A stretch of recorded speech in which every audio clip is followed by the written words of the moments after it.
What's one comeback you've used in life that was so smooth you still grin when you think back on it? I was at a bar, at a table, with some friends. A group of women, looked to be in their early 50s, sitting at a nearby table, completely hammered, which normally wouldn't be an issue. Only these ladies were literally gutting younger women with insults as they'd pass by, trying to see how many they could make cry. After about an hour or so of this happening, these women start looking for men to take home. I know this because they were nice enough to announce it out loud to the entire bar every few minutes. One of the women, a blonde that happened to be the ringleader of this group, kept looking over at me, trying to capture my attention. Not being overly attracted to obnoxious, I ignore this woman, which only makes it worse and only makes her more angry. So she gets up and walks over to our table. Tells me that she's going to the bathroom and that I better be there when she returns because I'm going home with her. To which I say, it's not happening. But she ignores me and makes her way to the bathroom. On her way back, she walks past me and loudly exclaims "Dick," so everyone at her table and my table can hear. To which I respond, "Oh mom, you know how you get after 2 drinks." She turned around and I've rarely seen a woman so pissed off. She started screaming something I couldn't make out, which attracted the bouncer, who promptly kicked her out. Everyone clapped, and I drank the rest of the night for free. TLDR, called a cougar mother, she got bounced.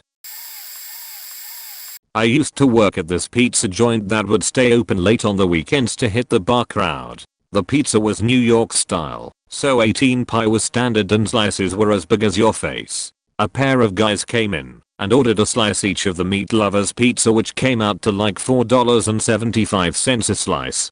Now, I get it that one might find this pizza to be pricey, but the amount of toppings we put on it made up for that. So I thought. These guys began throwing a fit about it, and we defended ourselves saying that we didn't set the prices, and we are sorry, but that's how it is. We have to eat too. One of the guys looks at my coworker, who is a big overweight, and goes, "Well, you look like you're eating well." Pays for the slice and sits down to eat it. 5 minutes later, I walk out with a slice for a different customer who asked to have his slice warmed in the oven, and as I turn around to go back behind the counter, those 2 guys are standing right in front of me and get all up in my face. The one guy from before goes, "We gonna leave our garbage on the table for yours to clean up, 'cause your pizza is too expensive." I looked him right in the eyes and said, "You come rollin' in here wearing your Dolce & Gabbana bullshit sunglasses, ready to pay $8 for a shot of pucker, and you're going to complain about $5 pizza? Get the fuck out of my restaurant." As I said that, the guy looks around the whole restaurant that is now staring at us and starts doing the whole PSH bullshit, and I go, "What the fuck is your problem? You got a faking leaker's hole. Get the fuck out." And all of a sudden the whole restaurant erupted into a bunch of DAYUMM shit and people were clapping. It was amazing. The owner always told the guys running the bar shift that they could say and do whatever they needed to in order to get someone to leave that was being rude or disorderly. I took that privilege very seriously. My stepdad was having a Christmas dinner / party a few years back for the law firm at the house. One of my stepdad's friends had just been talking shit all night, little comments here and there about me. You could call it teasing. At first I brushed it off because he was drunk, but it got to me after a while. Anyway, we are all eating at the table and he's sitting across from me. His date is at the end of the table, to the right of me. Everyone was talking, and somehow the conversation steered towards me about to make it a long distance thing with my girl, because I was moving for college. So the dude starts talking shit, saying something along the lines of, "You're so young to be bussy whipped. When I was your age I had all sorts of fun, but now I'm old blah blah." It was almost awkward.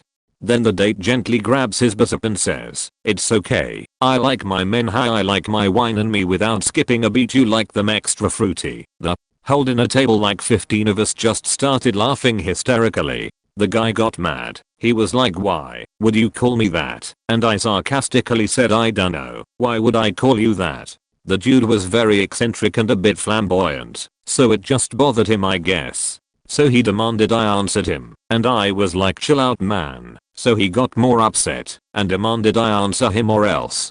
So I stood up and was like, or else what? He stands up and I fake punch his ass. He totally flinched, so my stepdad starts laughing, tells him to calm down before he gets his panties all up in a bunch. Dude stormed off outside. He was totally embarrassed. They still make fun of him to this day, how he got punked by a high school kid. The truth is I'm usually pretty quick on my feet, but I at least think what I'm going to say. This one just spat out my mouth. I didn't even realize I said it. It's like that's what she said, I just say it after anything naturally. It just so happened that it was a perfect setup to what seems to be a sensitive subject for that dude. Every time I think about it, all I see is success baby in my head. TLDR managed to come up with and use a normally only think it up in the shower later worthy witty retort during a 12-hour disagreement with a stranger on a plane. I was on a plane flight from Lax to New Zealand. I was sitting next to a Chinese woman who within the first 5 minutes of conversation started extolling the virtues of the Chinese capital punishment system, conviction, execution, family billed for the bullet the same day. I told her I was against the death penalty, but that at least in most countries in the West the systems had multiple appeals to satisfy the principle of better to let 100 murderers go free than execute one innocent man. She told me that in China it was better to execute 100 innocent men than let one murderer go free. We still had the whole Pacific to go, so I said, let's agree to disagree, and that should make for a more peaceful flight, and then sat in my seat and seethed about this for the next 12 hours. 3 movies, 2 meals and a long sleep later we are landing in Wellington, and the customs announcements prompt the Chinese lady to start telling our this long story about how she was detained in Bangkok, suspected of being a drug mule, had her very private things in her suitcase spread out on a table. She was visibly upset at this story and looked to be tearing up as she started to describe them searching her person for drugs. The fastened seatbelt light went off. I said, better to have strip searched you and 99 other innocent passengers than let one drug smuggler get through, and then I got up, grabbed my bag, and walked away, leaving her open-mouthed. To this day, when a comeback or witty retort occurs to me after the fact, I always remember this story and think, it's okay, I got her. I was at a bar shortly after reading all about pickup artists and their games at how to unlock panties and gain vaginas. A greasy Jersey Shore type dude with a backwards hat and a popped sequined collar shows up, sits 2 inches away from me, and asks, hey, me and my buddy are settling an argument. Who lies more, men or women? I recognized it immediately as a pickup artist canned line, and without missing a beat said something like, dudes who lie to themselves by thinking that using canned lines from pickup books will attract sick. The guy sat there dumbfounded and said that wasn't a line, no joke, and then touched my shoulder in the textbook no bullshit I had just read about. I felt bad about being a jerk to him, so I pointed him to the nearby attractive cougar who was sitting ferociously in the corner with a brutally olive-spiked martini, ready to pounce on any live prey who wandered past. I said something like, if you want to get laid, that lady over there is hungry, but everyone is scared of her. Go and talk to her. Again, dumbfounded, he blinked a few times, said thanks, and wandered over to the beautiful salacious cougar. They departed shortly after. I did this all while drunk, and am not nearly this smooth in real life. Good damn it. TLDR pickup artist used a line on me. I insulted him and sent him to a cougar den where he was presumably eaten alive. I don't have any of my own, but I can tell you a couple that I heard other people make. 1. Don and Vern were 2 coworkers, both nearing retirement age, who liked to tease each other about getting old. One day Vern was walking around the office with his fly open until Don pointed it out to him, and then he zipped up. Vern quipped, well, you know what they say, it pays to advertise. Don answered, what are you advertising? A going out of business sale? 2. John and Artie were 2 physics students. John had spent a lot of time setting up an experiment, which then went wrong somehow. John was moaning, why does this always happen to me? Maybe it's because you're stupid, said Artie. Artie always tried to make some wise-ass remark, although he usually wasn't very clever. John was used to this. He weakly protested, Artie, that was a rhetorical question. It doesn't require an answer. Artie replied, well, that was a rhetorical answer. It doesn't require a question. I was at my usual bar one Halloween waiting outside for a cab when a cocktail waitress, who was outside for a cigarette, got in my face and started spewing all sorts of abuse. Apparently there was a case of mistaken identity and she had gotten word that I was messing around with her new boyfriend, who was a friend of mine. I wasn't. So I'm minding my business when she gets in my face, starts yelling and shoves me. There are 2 police officers standing nearby waiting to arrest some drunk drivers, but they don't look too concerned. I know that hitting her back is a bad plan, but I'm too drunk to formulate any coherent counter-argument. So I do the only thing I can think of. I grab her face with both my hands and give her a long, lingering kiss. "Jamie," I reply after breaking away, "you're a gem." She froze in shock for a solid 30 seconds and then ran back into the bar, screaming about how now she had to get tested for herpes. The cops behind me were dying laughing. I moved away the next day and 4 years later, have yet to see either her or her boyfriend again. Edited for some shitty grammar. I was a teenager and my father had just died a few days ago. I went to a local youth drop-in center I frequented, and most people there knew what had happened already. I somehow got in a conversation with Twan, who was very much a self-centered person at the time, and seemed to just want to one-up me. The conversation pretty much went as follows. Me, "Man, I'm so tired today, didn't get much sleep." Him, "Yeah, I've been sleeping horribly for the past week." Me, "Yeah, I hear that. I've just been kinda crappy lately." Him, "Oh man, I've been feeling the worst lately, you know, like you'd have no idea what it's like." Me, "Yeah, well my dad just died." Him, looks at me, then looks around and sees other people's faces and knows I'm telling the truth though. That was the end of the conversation. TLDR guy kept trying to one-up me, couldn't one-up the fact my father has just died. Also, while I'm here, joke that still makes me smile. The night after my dad died, friends got together to try to lift my spirits and pray for me. I went through a Christian phase as a teen. After they were done praying, all of them were just sitting around looking at each other and no one knew what to say, and the tension in the room was so high for some reason. Cue me being the first to pipe up saying, "Man, it's so quiet in here, it's like somebody died."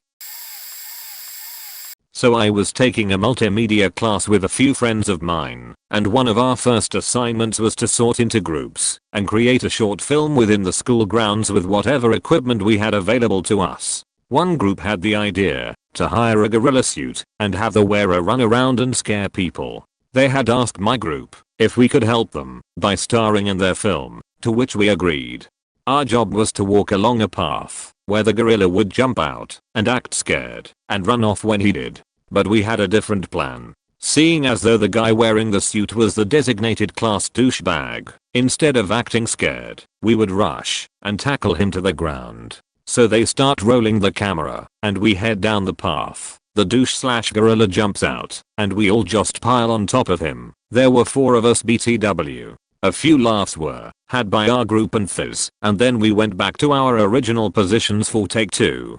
During this take we tackle him again for good measure, only this time, the gorilla/douche is faking mad. He throws us off him and gets up flailing his arms around and begins yelling, "If you guys do that one more time I'll. And I smile to myself and off I go ape. The roars of hysterics that followed are noted as the cause for the Haiti earthquakes. Many people died. I cry every time I look back on the day, knowing I caused it. But not before laughing to myself about my superior wit. There was a nerdy Indian kid getting picked on when I was in 7th grade. This Mexican kid, Fernando, and a group of 3 of his friends were making fun of him and cutting in front of him in line in the cafeteria. I decided I wasn't having none of that cause the Indian kid was in my class and he was pretty nice to me. I tell Fernando to get to the back of the line and he says, "Fuck off or I'll beat your ass." To which I replied, "I'm not scared of you." He says, "You're not scared of me, but you'll be scared of my brother when he brings his gun." To which I replied, "I'd bring my brother, but he's too busy having sex with your mom." Ohs and ahs from onlookers. And then Fernando goes, "What did he say? What did he say?" And his friends repeat, "He said he'd bring his brother, but he's too busy having sex with your mom." Then all 4 of them surrounded me and pushed me to the bathroom where I engaged in fisticuffs with Fernando. We were sent to the office, and it was there I found out that Fernando's older brother was a troublesome kid who got kicked out of school, so they took the gun threat pretty seriously. They asked him about his home address/number, and they found out he had moved and was using someone else's address to stay in the district to go to that school. They made him change schools, and then everyone thought I had gotten him kicked out for fighting with him. My brother was also only 5 years old at the time, so it would have been weird if my brother was having sex with Fernando's mom. Backstory: my ex and I ended our relationship due to long distance and we saw other people. She ended up dating this guy for a while and broke up with him before deciding to visit me in California. So during her visit, she was still trying to be friends with the guy, but he wanted more, and when she went back to the East Coast, he was waiting at the airport for her with flowers and whatnot, only to be rejected because of whatever reason she came up with while she was with me in California. Anyways, my ex and I had a huge fight a few weeks after she returned, which ended with me telling her that we should go separate ways and not stay in contact. She went batshit crazy upon hearing that, but I won't get into details because the comeback that I made was against her new ex. After I hung up on her, I proceeded to get faded out of my mind and started playing SC2 with my roommate when my phone rang from a random number. Somehow, I knew that it was her ex before I even picked up, and I was correct. He started the conversation trying to act hard with bullshit like, who the fuck do you think you are you to make a sweet girl like derp in a cry? As I was faded, I was just kind of talking back to him while trying to play SC2, and I don't remember this when I said it, but my roommate busted out laughing, and apparently this is how the conversation went. My phone was on speakerphone. New ex: well yeah man, she's crying more than usual, and I don't know what to do. Me: try wiping her tears with your finger, she likes it when I do that. TLDR: ex uses her new ex to get back at me, backfires. My extended family and myself were on an Alaskan cruise. The ship dropped us off for the day in a small port town called Ketchikan. It was a quaint town, as you can imagine. Each cute little house was painted its own pastel color. Imagine Dr. Seuss mixed with Edward Scissorhands. Now my immediate family and myself are walking past some houses up a steep set of stairs overlooking the town. My mom, my dad, my 13-year-old sister and myself, 21-year-old woman, are walking past a pink house with its garage door open. In front is a small group of men in folding chairs drinking themselves silly in the middle of a weekday. As my family walks by, they start whistling and catcalling us ladies. Not a bad looking bunch. We awkwardly ignore them on our way up the hill, but are forced to walk past them again on the way down. As one of the men grows bold enough, he shouts, "Welcome to Ketchikan, ladies." At this point I'm pissed off at them for harassing myself and my family, especially my baby sister. I turn to finally face them and shout back, "I love your pink house." Dead silence. We walk away in peace. I got the impression that harassing tourists was a bit of a pastime for them. Standing up for my family felt great. They were clearly not used to anyone fighting back. When I was just a freshman in college, I started drinking beer. You see, there was this girl that I liked, and she drank beer. I had a plan. Girl likes beer, I like girl. If I like beer, girl will me. Foolproof. Anyway, beer was gross, but I drank it. After about a month, I would literally gag every time I tasted it. It became nauseating, and I couldn't keep drinking it. Long story short, beer goes out, Four Loko comes in. So, a few weeks later, I got invited to a party at the girl's apartment. I show up, Four Locos in hand, that's right, two of them. I strike up a conversation with the girl, and she invites me to be her beer pong partner. I say sure, but I'll have to use my own drink, because I don't do beer. She laughs but says it's fine. We won the first game, and I was happy, because it meant I didn't have to drink a lot. But it also meant we got to play again. And again, and again, and again. We could not lose. And I didn't care. Every time I made a cup, the girl would cheer and hug me. And with each cup the other teams made, we drank more and more, and got even more messed up. After we beat every team on the pong list, no one else would play us, so flip cups started. The next thing I know, my head is out this girl's bedroom window, and I'm violently puking into an already clogged drain on her back patio. The bedroom was on the ground level. This massive douche, we'll call him Austin, was standing close by with some friends, drinking beers and smoking cigarettes. Austin is one of those, my tattoos and gauges automatically make me cooler than you guys, and he especially loves to pick on people younger than him. He points at me, and he and his friends start laughing and making puking noises. Austin steps closer to me, puts his hand on my shoulder and says, "Yeah, I remember my first beer." Without missing a beat, I raise my head, and, with vomit still hanging from my lips, I grab the PBR from the hipster douche's hand, and chug whatever was left. I then crushed the can, threw it onto the ground, splashing my own puke onto everyone within a 3-foot radius, looked the faker in the eyes and asked, "How's that for my second beer?" TLDR douchebag makes fun of me for puking out a window. I chug the rest of his beer and splash him with a puddle of my own vomit. Okay, I'm a currently unemployed teacher. In order to get into the teaching program at my university, I needed to have 75 plus hours of time with kids of the appropriate age. Anyway, to get these hours I was volunteering at an inner city school, Vancouver, Canada. So not quite as bad as you are imagining. I was helping out in this grade 10 math class that only had 8 kids, but all of them have some kind of designation behavior, learning disabilities, fetal alcohol syndrome, etc. Anyway, there's these 2 particular boys, just the worst kind of pretend gangsters. White kids with relatively well-off parents decked out in all the douchebag brands. Sitting behind them is a Filipino kid with a cognitive disability, and of course they made fun of him regularly. This one day there was a substitute, they were at it bad. I missed the first half of what they were talking about, but the Filipino kid must have said something about having 2 iPads, because they were just railing him like, "As if you have even one, you are so poor, haha." This is annoying the shit out of me, so I get in there, and I'm just being pretty bland, like what you have to be rich to be cool. Figuring I can at least get them to direct their attention at me instead. Of course they start in at me, because you know, they are little sheets. I'm wearing sandals that day and they are just looking for an in, so they are like, haha, of course you would say, that luck at those poor as hobo sandals. So now, knowing that I couldn't get in trouble, because I was not employed by the school, and there being a sub in that day, who wasn't really paying attention, and wouldn't be likely to report it, I looked this kid right in the eye and said, "Look, if I told you once, I told you 1,000 times. If you want me to be wearing expensive name brand footwear, you are going to have to get your mom to start paying me more. I deserve it anyway, because it is seriously creepy the way your dad watches and jerks off every faking time." He was stunned, just blinked for a sec, and then was like, "Wow, props."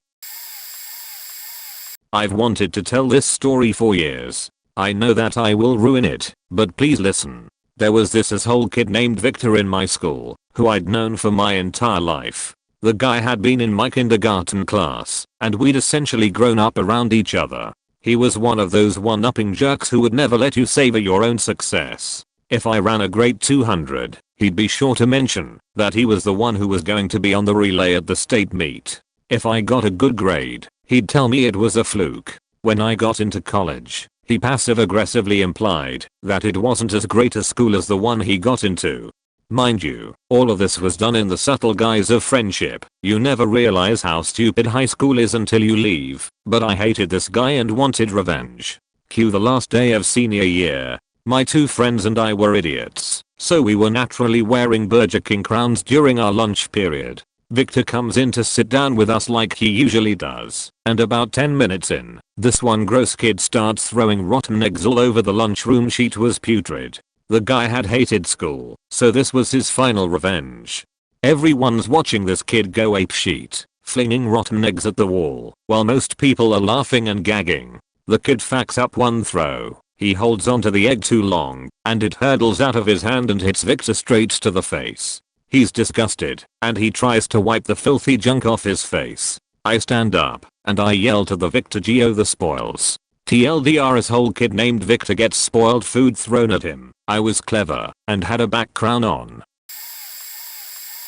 This isn't a comeback I've used, it's a joke that fits the conversation. Jake was a boy from a poor family.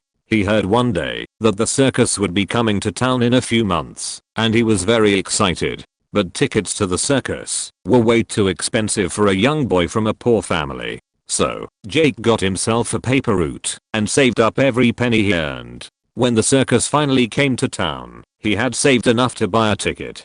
He made his way to his seat, filled with excitement, and the show began. The elephants were fantastic, the acrobats doubly so. Jake was having the time of his life. The next act was Bozo the Clown, and the ringmaster announced that one lucky person from the audience would join the clown in the center ring for the act. The spotlight circled the crowd and came to rest on Jake. He ran down to the ring and shook Bozo's hand enthusiastically. Bozo asked him the usual questions. What's your name, son? Where are you from? And so on. He asked Jake if he liked flowers and told Jake to take a close look at the flower on his lapel. As Jake leaned in close to look, the flower squirted water in his face. Humiliated, Jake ran out of the tent and all the way home, blubbering all the way. He made a solemn vow of revenge that night. He promised himself that one day, Bozo would pay. Jake picked up books of famous insults and studied them for hours and hours. He dropped out of school to attend comeback college. It's a joke. Fuck you. Comeback college should be a real thing anyway. After 6 long years of study, he graduated with a master's degree in wit. Jake was ready. A year later, the circus was back in town, and Bozo was with it. Jake bought his ticket and bribed the spotlight operator to be sure he'd be selected for Bozo's cruel act. The elephants were fantastic, the acrobats doubly so. Then it was finally Jake's moment. The ringmaster made his announcement, and the spotlight fell on Jake, thanks to his generous bribe. He walked down to the ring slowly and answered Bozo's questions coolly and calmly. Bozo asked him, "Do you like flowers?" And Jake looked Bozo dead in the eyes and said, "Fuck you, clown."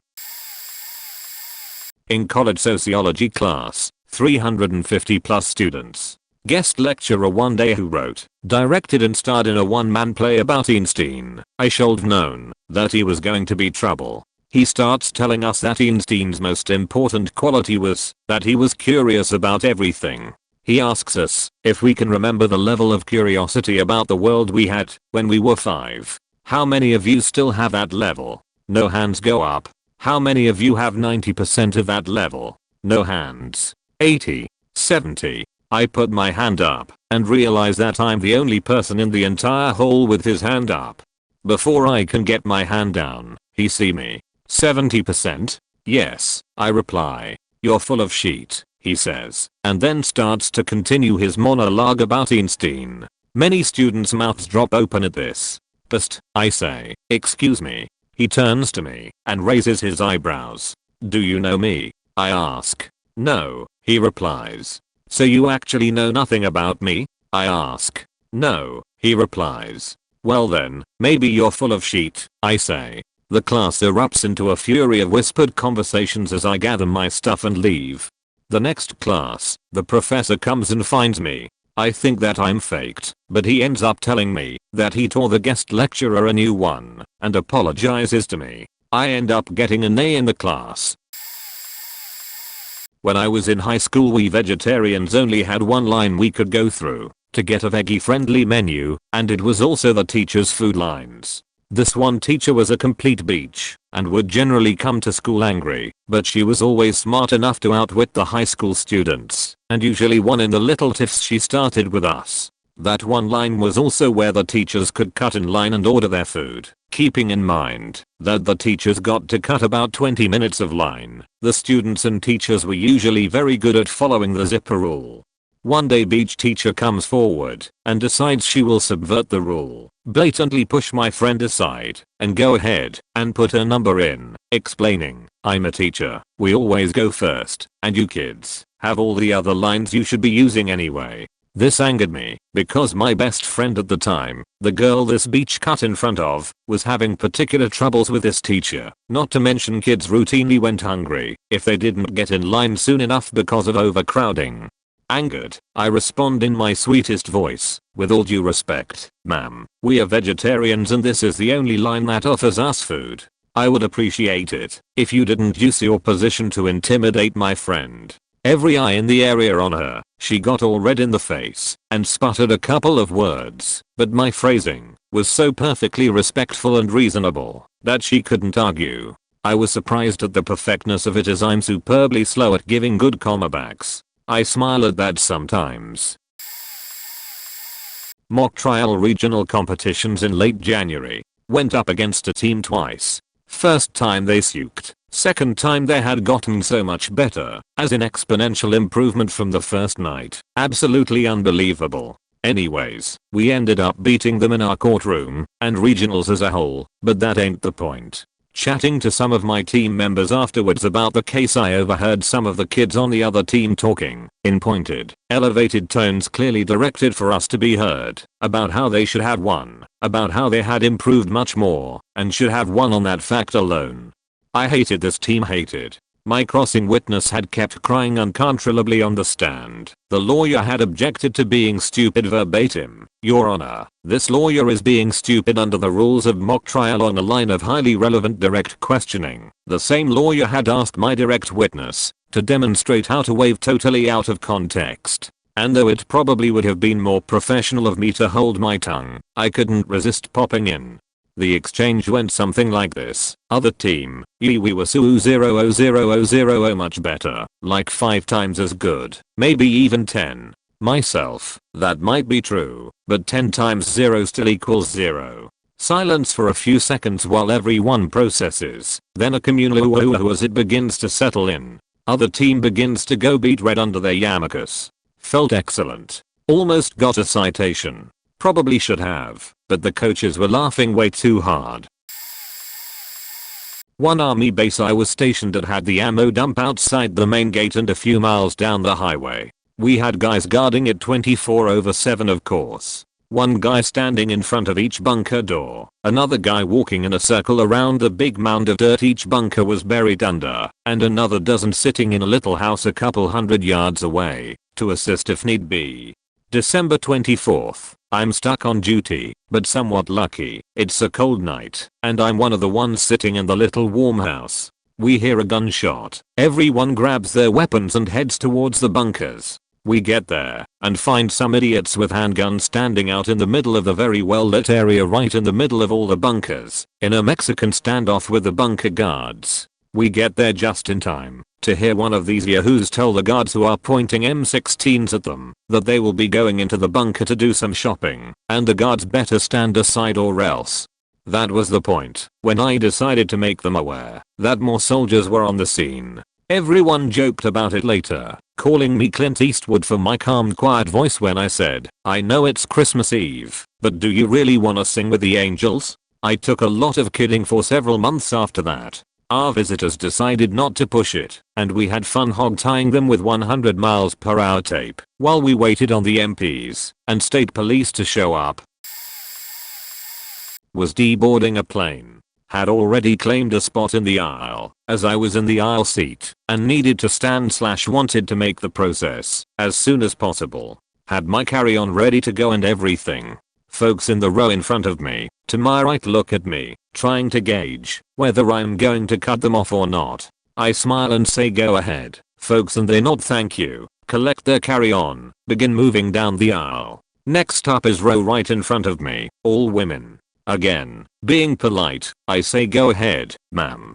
Lady looks at me and scoffs. Yeah, that's generally how it works. I can't even describe how enraged I was. I've been sucker punched in the face before and still wasn't as mad as I was in that moment. Of course that's how it works. I was just trying to be polite/cordial in public, and this faking 40-something cunt has the audacity to treat me like some faking retard for having matters. She brushes past, and I fall in line behind her. Normally, I'm non-confrontational, especially toward women, but I'm practically balling my fists at this point. I know I have to say something.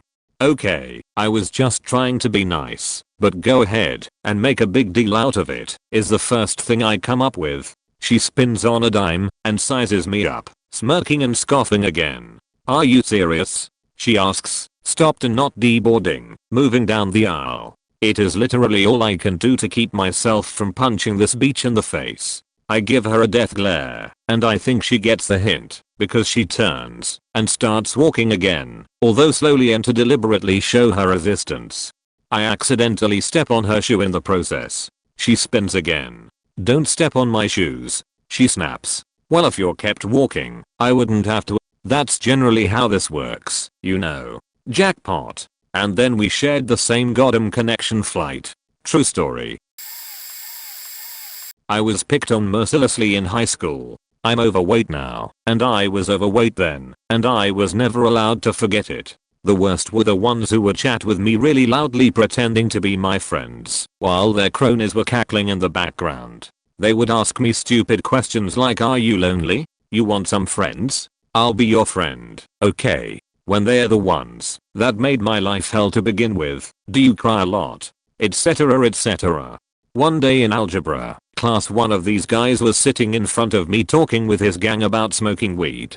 Out of nowhere he turns to me and says loud enough for the whole class to hear, "Hey, girl, you smoke weed? You know we'd make you fat, right?" The whole class started cackling. "Haha, let's poke fun at the fatty." I responded with, "It also makes you stupid. I guess that would explain you, wouldn't it?"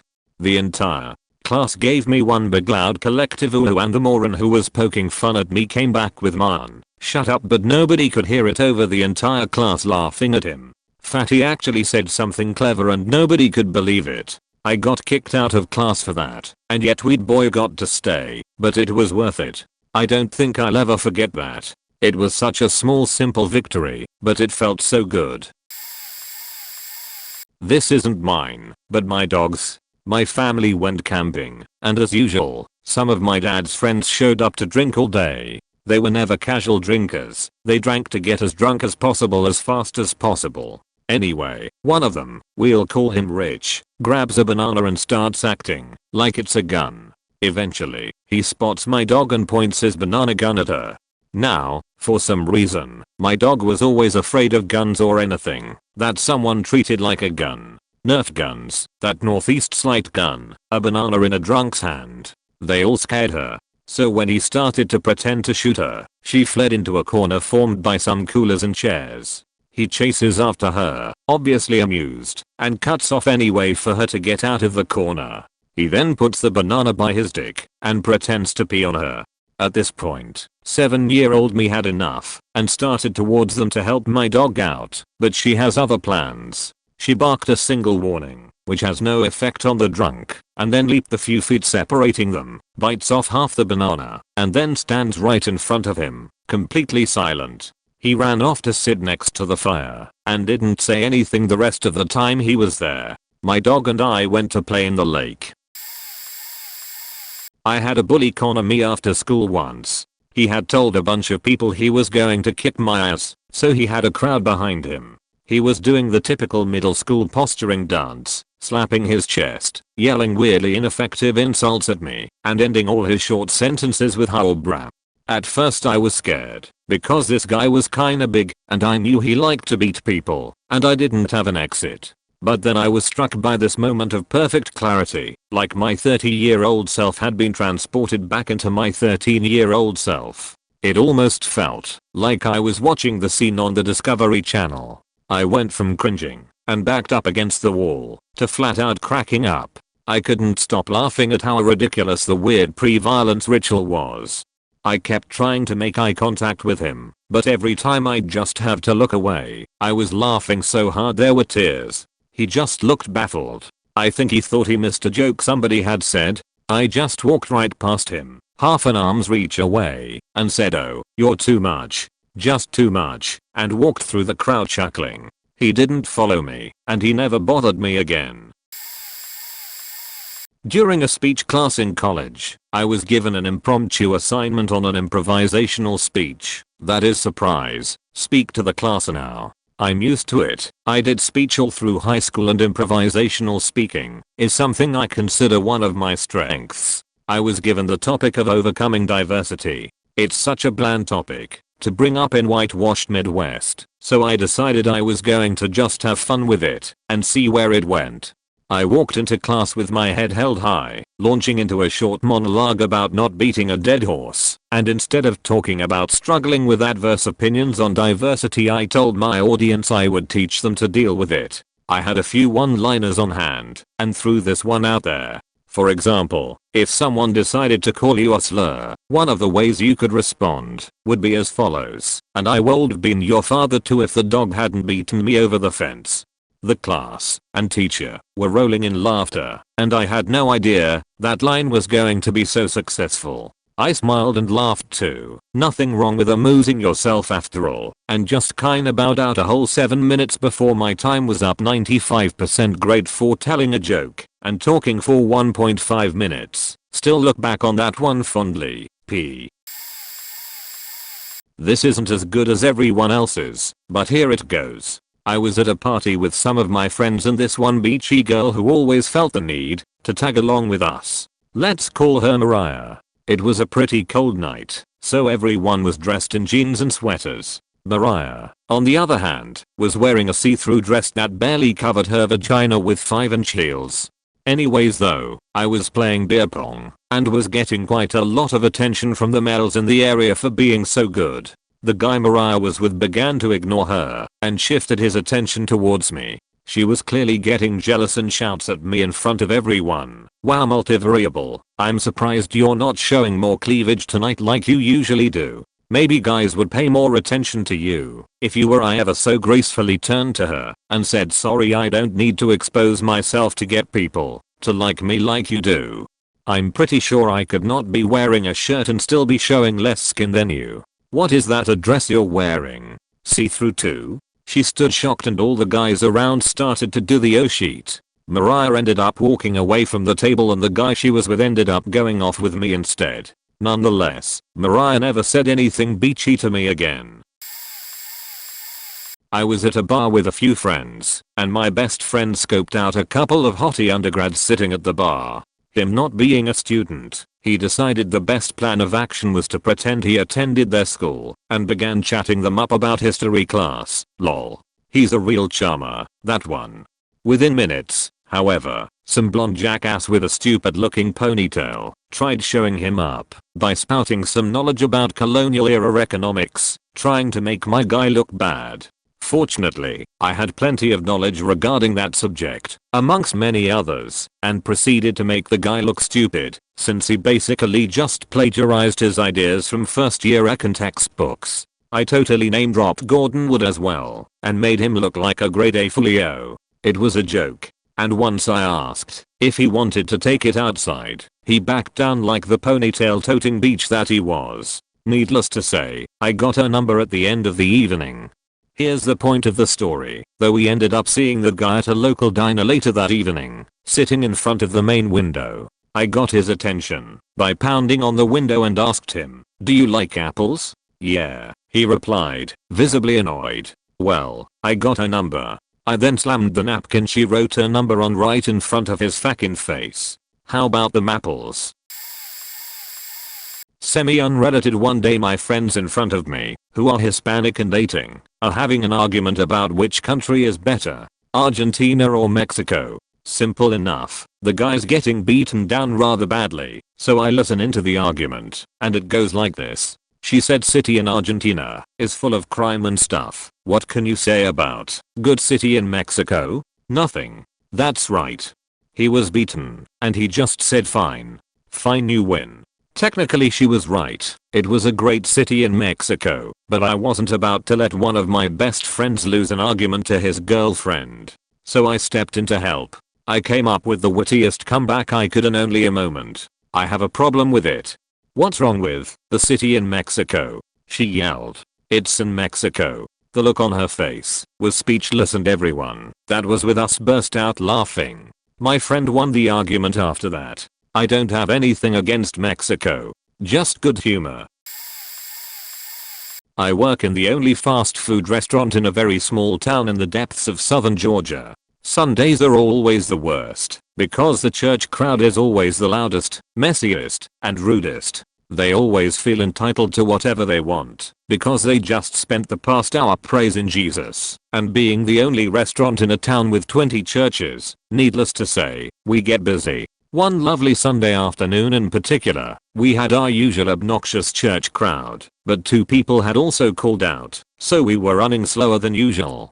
This one guy in particular, that comes in every Sunday, started raising all sorts of problems because he wanted his cheeseburger. I told him numerous times that we were working on it and doing the best we could with the staff we had, and, for the 12th time, apologized for it taking so long. The entire time he was waiting, he kept on and on about how we needed to go to church and have God in our lives to inspire us to work harder or some bullshit that I wasn't paying much attention to. I usually have a pretty high tolerance for bullshit like this, but on this particular day, I'd had it. I slowly turned toward him, with the biggest fuck you smile on my face that I could possibly muster, and, in a polite calm voice, replied, "Well, sir, if we were in church, we wouldn't be here working for you and the other fine members of your church, and you wouldn't get your cheeseburger at all." This promptly shut him up. Not really a comeback, but more of a gritty get even and become friends story regarding cigarettes and burns. I was at a party in high school hosted by all of my friends from college, who were back home for one's 21st. A mutual friend of ours showed up who I had a turbulent history with, but who everyone else was at least friendly with. When he saw me, he made a beeline towards me and basically said that, since we were both friends with everyone here, we should put our differences aside and be friendly. I thought about it for a half second, took a puff of my smoke, and being half drunk and a generally friendly dude, I started to agree. Before I could say anything else, he looks at me, wide-eyed, and says, "Hey man. To show that I mean it, put your cigarette out on my arm." My 2 friends behind him were rapidly shaking their heads trying to keep me from doing it, but seeing as I was still somewhat pissed at this guy over stupid previous encounters, I took a puff of my cigarette and put it out right in his arm on the shoulder, where you would get a shot. I blacked out shortly thereafter, but vaguely remember walking around this house when I was almost done with a smoke, finding him, lifting up his shirt, and putting out each cigarette on his arm. In the morning, my initials were rather crudely burned into him. To this day he still has the scars, and we are pretty good friends. TLDR, I put a pack of smokes out on this guy's arm over the course of a night, while drinking because he wanted to be friends, and consented to it. I was at a bar with some friends and there were these drunk ass girls being obnoxious down the bar from us, trying to get every man to buy them shots, and all sorts of other bullshit. They started talking to a friend and myself, and when we wouldn't play into their little scheme they started getting shitty to the point that one girl, a reasonably attractive blonde I might add, came down to where we were sitting and began exchanging pleasantries with us. The bartender intervened, but it did not stop this girl, and she began just shouting stuff across the bar. On their way out, once the circus had run its course, the blonde and her chums staggered past us, and the blonde yet again got in my face. I sat there, quietly and smiling, while she said some stuff. Then she was walking away, said, "You know honey, if I really wanted you to open your mouth I'd have jiggled my zipper." She went into a full-on meltdown, as did her friends. By this time a police officer who was checking IDs at the door was escorting them out. Later, the police officer came up to me while I was sipping my beer and said that was a good one. TLDR, trolled a gutter sludged, learned not all cops are dickheads. I was out at a bar one night maybe 2 years ago. I've always had a slick mouth, which tended to get me into some trouble over the years.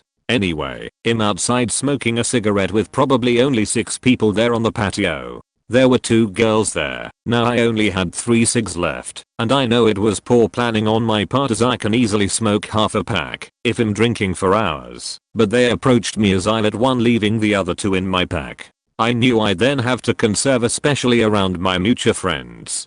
Normally I really don't mind giving out a cig or 2 as I know how it feels to be drinking and really Jones. The cuter of the 2 asks if they could each have one. I extend the nearly empty pack and tell them sorry, but I can't, I only have 2 left. I don't get my hand to my pocket before the chubbier one says, "OMG, you're such an asshole." I was shocked as to she could get so mad when I showed her the pack with only 2. I don't hesitate a second before I responded. Oh, you're not mad at me.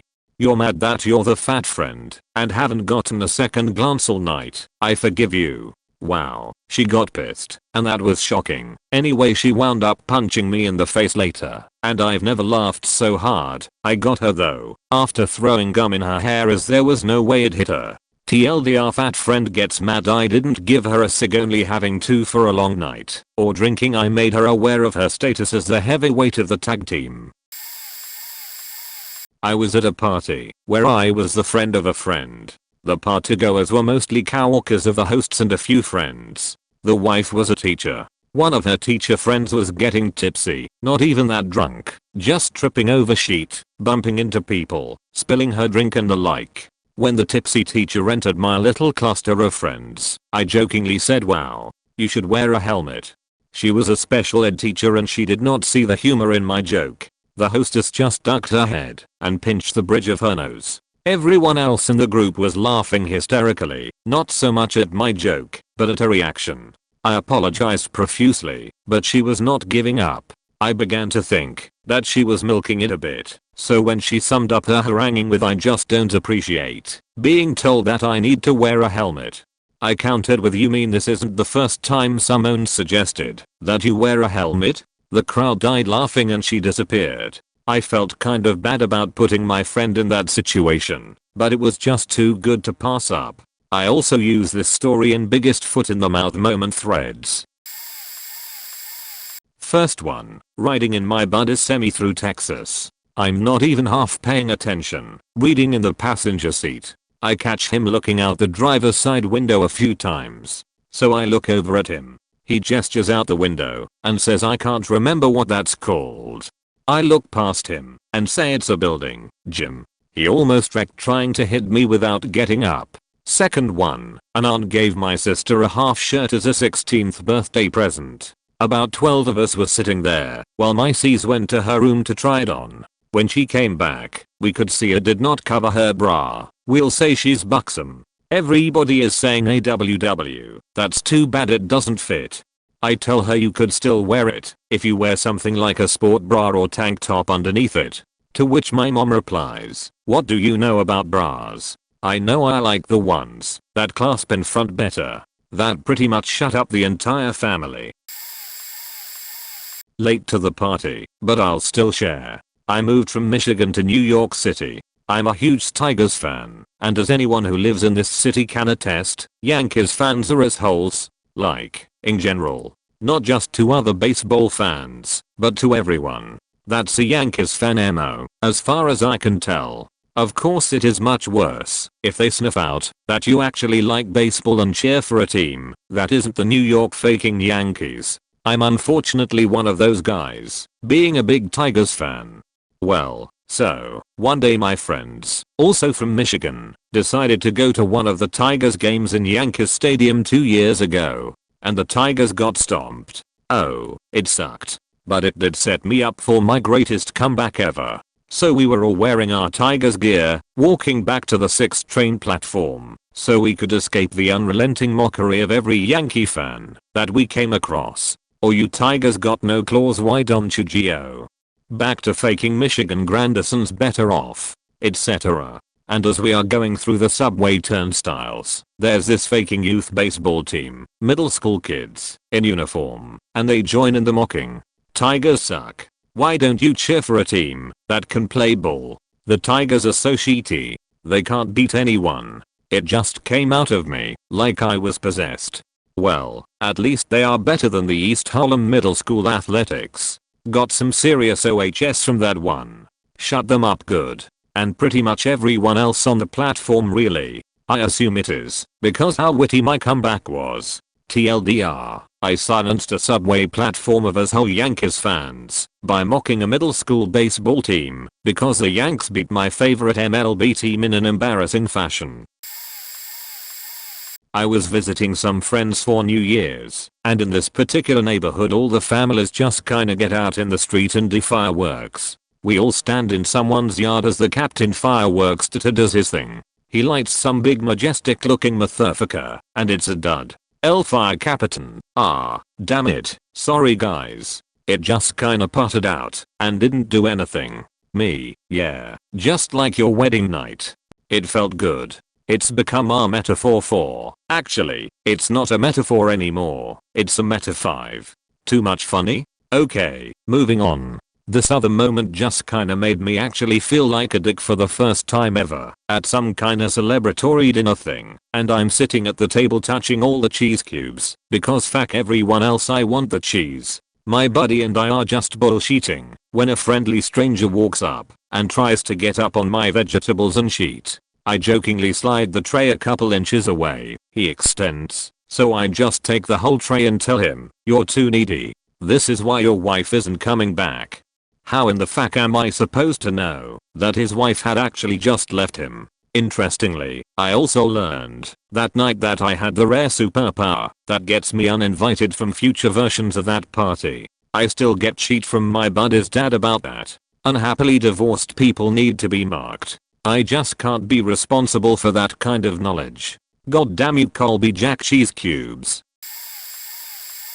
This story is back when I was in grade 12. It's about me and my friend. I will call her Kay. She was always different and never conformed to any social groups, and I was in some ways the same, but she got labeled a hippie for the way she dressed. She didn't give a fuck. Anyway, one day we are walking to the tuck shop to get some lunch and we are about to walk past a group of Aboriginal girls. These girls had previously threatened to punch her in the face and picked on her a bit.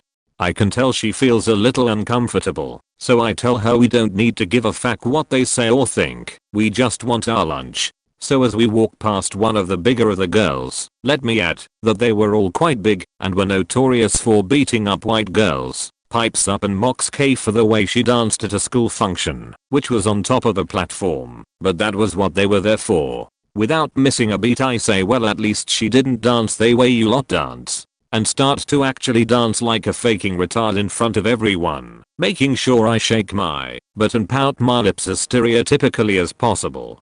When I stop, everything goes quiet. The girls are just staring at me with their jaws on the ground. Passerbyers have stopped to watch, as surely this little white girl and her white hippie friend are about to get their sheets smacked up by these tough black girls. Nope. They are frozen in disbelief. I smiled, grabbed my friend's hand and we casually walked away with the biggest grins on our faces. They never picked on her again.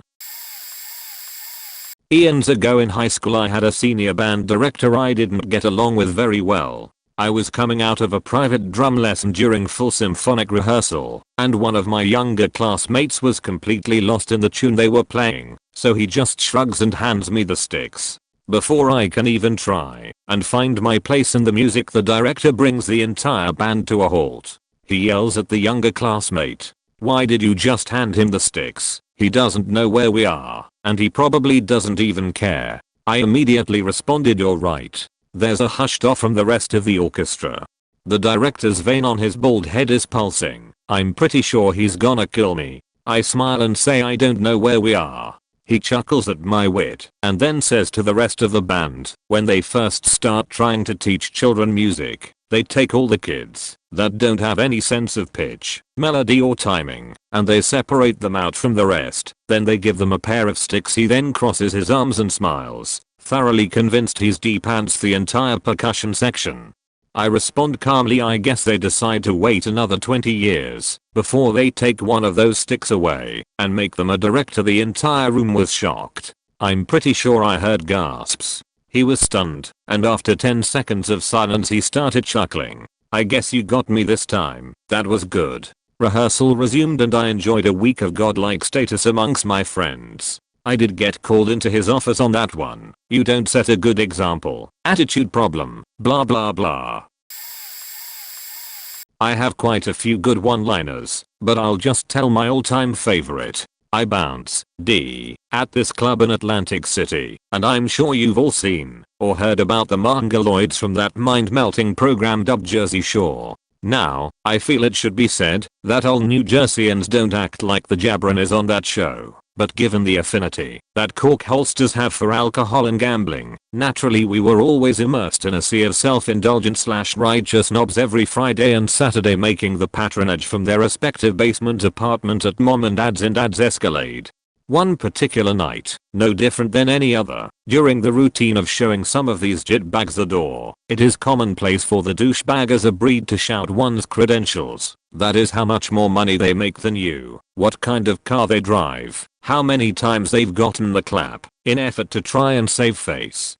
This particular night was different. One of my favorite lines flew from Joe I bagger down it's, do you know who my father is? He'll do Zion Z.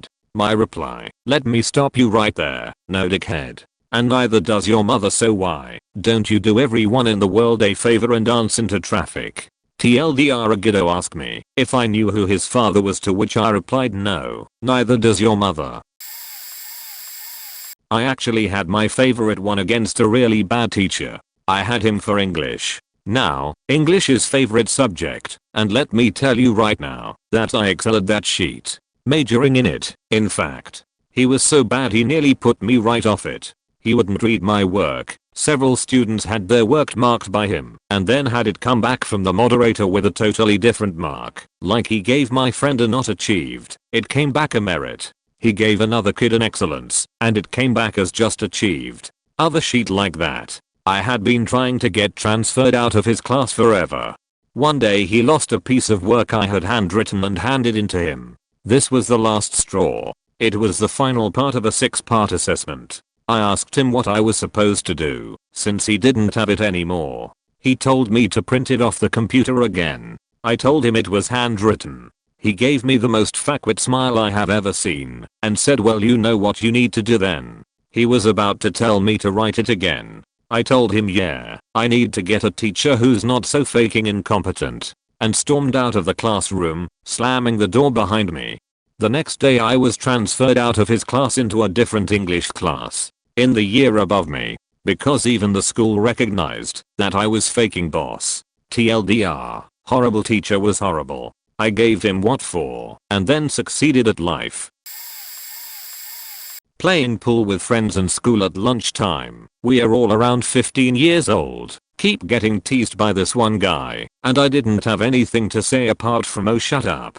He starts pushing all the wrong buttons, calling me a fat bastard and my mum's a hoe. He then says he's gonna bang my sister, who was 11 at the time, and something pops in my head.